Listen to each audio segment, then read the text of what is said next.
everybody. Lovely to have you with us for our AC Chat and Rap Show. We're back. The Prada Cup has been won by Luna Rossa Prada Pirelli. As we know, they defeated Ineos Team UK. So now we're finally on to the America's Cup match. And who better to talk with than our amazing sailor girl on the ground in Auckland? Far out. It hasn't been an easy few weeks though. Lockdown, all of these shenanigans yet again. Here is Tor Tomlinson. Tor, how you going? Hello, I'm good. Excited to see some racing starting tomorrow. I know, but how has it been down there? I think a lot of people have actually forgotten that you've been in lockdown. Yeah, so it was a bit weird. So we're level 2 at the end of the Prada Cup, and then we briefly came back into level 1 for a few weeks. So we managed to have a good send-off party for Ineos, and a little bit of time off, and then about 10 days ago on Saturday night, we were actually doing the super yacht regatta, and we were at the party on the Saturday night, and then everyone started getting messages saying that we were locking down again. So we went into full level 3 lockdown on the Sunday again, and just got out 2 days ago. So yeah, it's been a bit weird being back in lockdown. The weather wasn't that great, so it wasn't too bad. But yeah, a bit of racing postponed, and now hopefully we'll be able to get some good racing. It's a shame that it's going to be level 2 still, but maybe we'll be able to get out by the weekend. Fingers crossed. It's looking a little bit better for you guys. I know it's been a hard few weeks though. Nothing in comparison to other parts of the world in terms of numbers, but I guess New Zealand takes it quite seriously. So you have been able to have somewhat of a life while you've been there, so to speak. Yeah, they just can't. They can't let let it get out of hand. Basically, few people get it in the community. They don't really have anything to stop it at the minute. So as soon as there's 1 or 2 transmissions, they just lock everyone down, which is fair enough. It's their way of handling it, and it's the only way to handle it, I think. So yeah, totally appreciate why they're doing it. It's great. We can still go racing in level 2, hoping that it'll be level 1 at the weekend.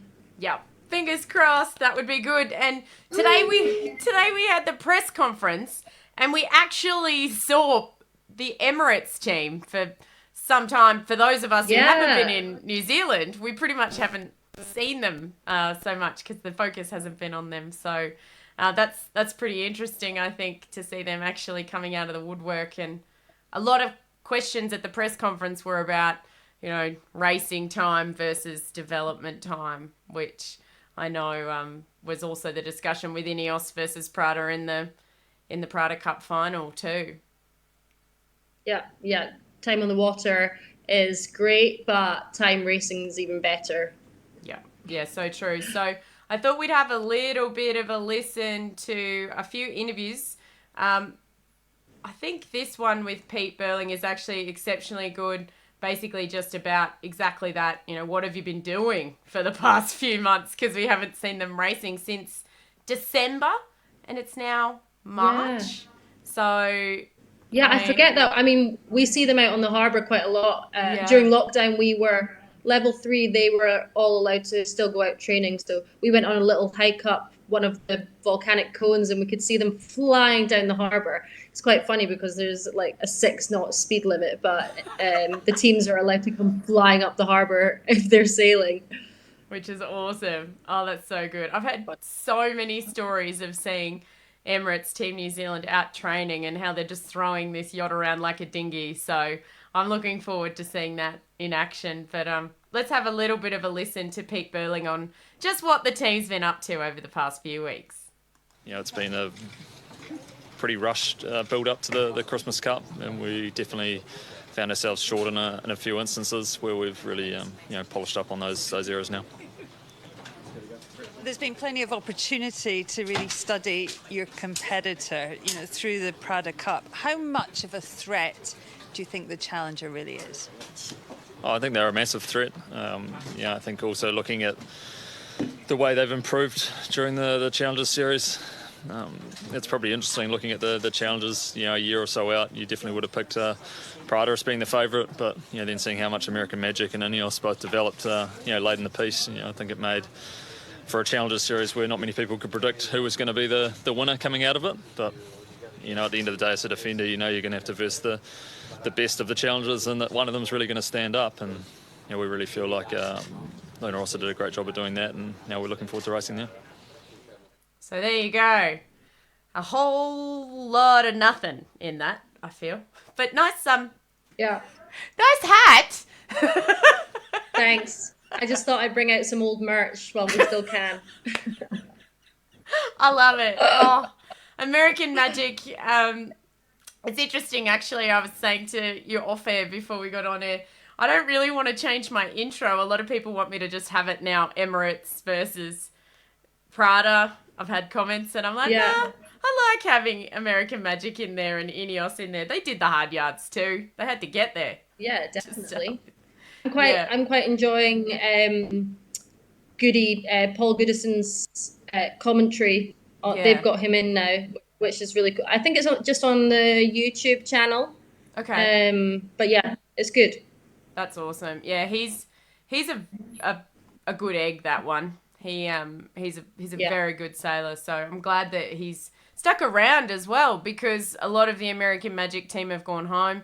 Now, as an Ineos supporter, a lot of your guys are starting to head home too. It's it's a good bit and a bad bit of the cup getting to the cup final. Yeah. And also, Sail GP is not far around the corner, and a lot of the sailors are going on to do Sail GP, and it's like the second weekend in March. Not March, April. April, yeah. So it's quite a turnaround. So it's like it's a month away, basically, the Sail GP, I think. So, we were interviewing Alexandra Rickham this morning, who's the sustainability manager for Sail GP, and they're all starting to head to Bermuda already. It's all on. So let's have a little bit of a listen. Oh, sorry, I spoke over you. That's okay. I just said it's crazy that it's going ahead, but Bermuda seemed to have it kind of under control. And Bermuda held the final of the World Match Racing Tour in October, I think. It's an interesting way that they're going about it. You have to have a negative test before you leave and isolate to go to Bermuda. And then once you arrive in Bermuda, you have to stay in hotel quarantine until you have another negative test. Okay. Yeah, but I sort of thought, but that's not the incubation period, and we hear all these different things about that. But apparently it's a lot easier to manage in Bermuda because the population isn't so large. So if there is an outbreak, it's a lot easier to contain as opposed to somebody walking down the street in Sydney or London or New York or, a more major city. So that kind of made sense to me. But yeah. I don't think there's going to be much socializing either. I think they're going to be like hotel to boats to, to the base and back again sort of thing.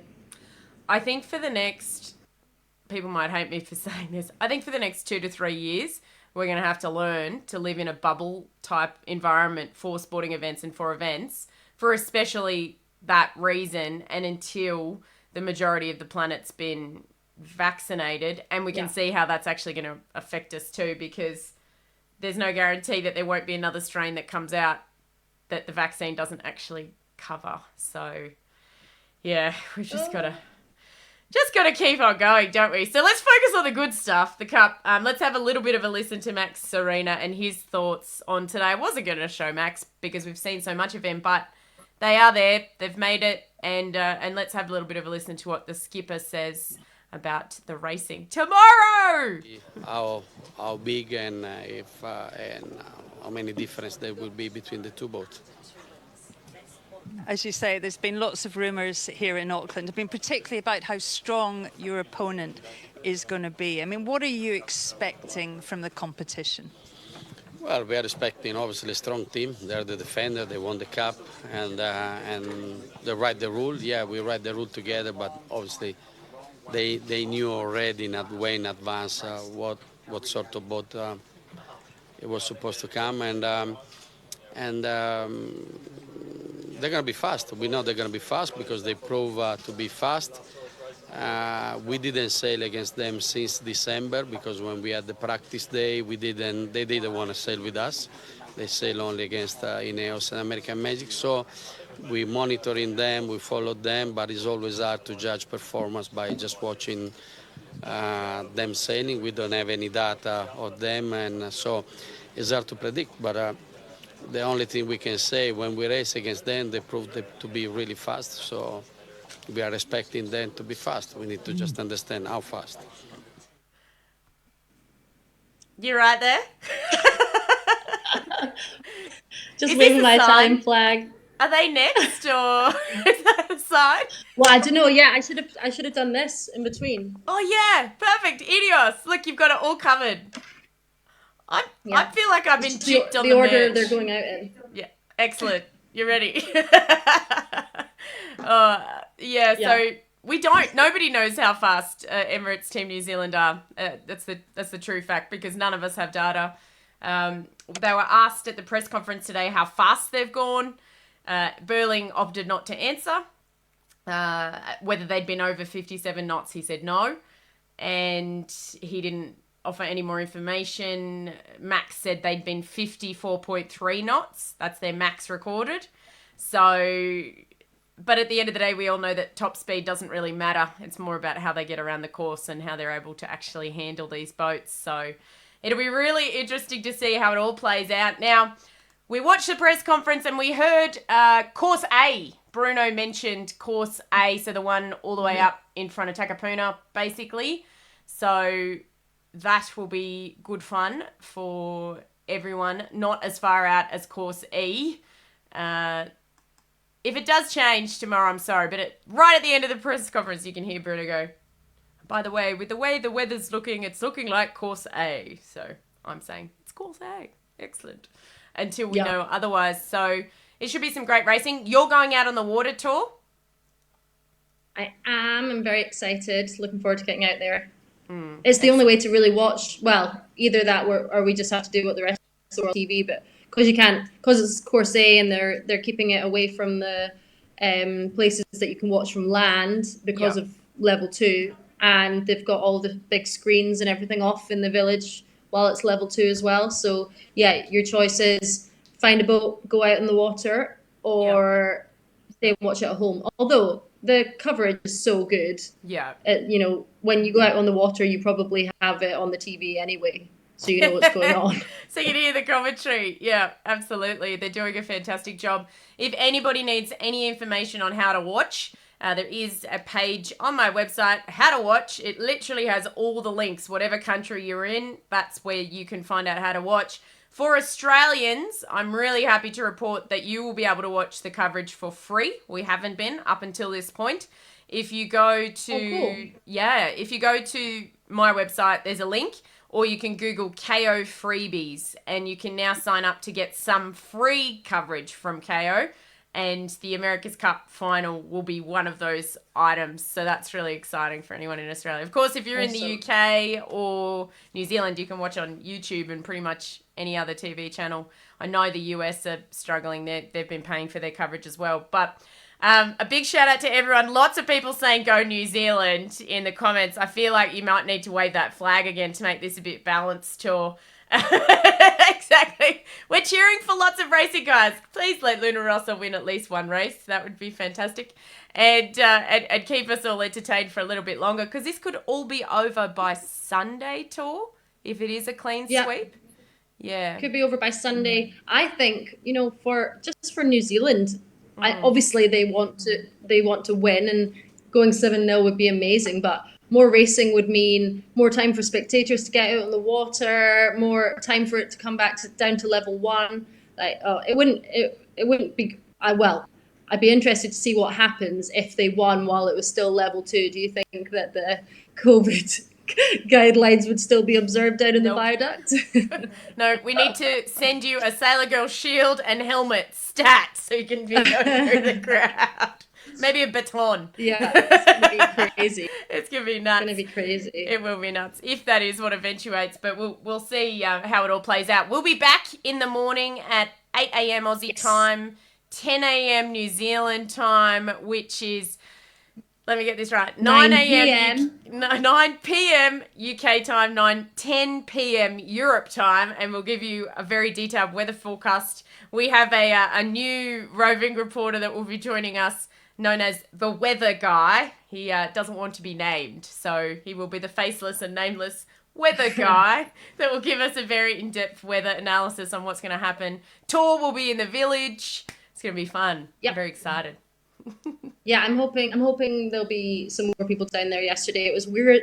Tomorrow. It was weirdly quiet today, but I guess that's level 2 for you. Yeah.